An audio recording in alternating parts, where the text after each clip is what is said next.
We lived in the old farmhouse down at Wrights farm from the late 1940s until we had our house built in 1952.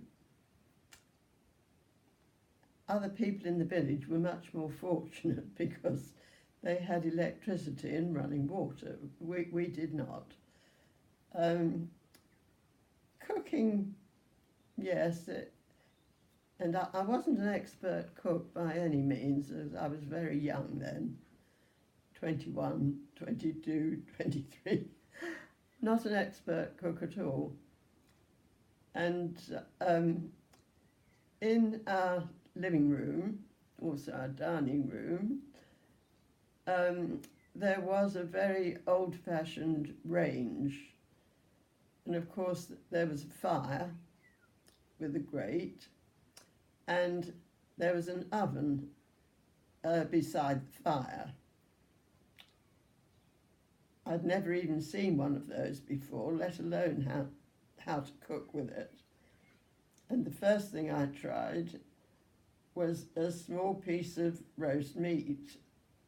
And after a little while, it had a lovely smell, and then the smell began to get a little bit more intensive. And Bernard's uncle came in from the farm, and he said, "It's too hot." He was perfectly right.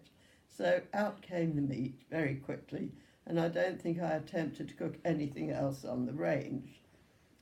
So we thought about what we could do for cooking and decided that we would buy this, well, it was an odd little piece of machinery really, but we cooked with Kaler gas.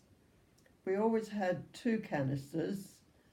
One we were using, one was in reserve, so that when one ran out, we'd also got the one there in reserve while we bought another lot.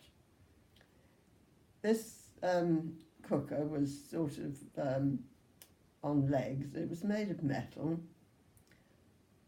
and there were 4, well, you might call them rings on the top, where we could boil things and whatever. And we had got a nice little gadget, a small oven, which fitted over 2 of the rings. So when I got really good at it, I could bake a cake in this little oven, or casserole. And then we would take the food into our living dining room, and we would eat the food at the dining table. So we were quite civilized, really. And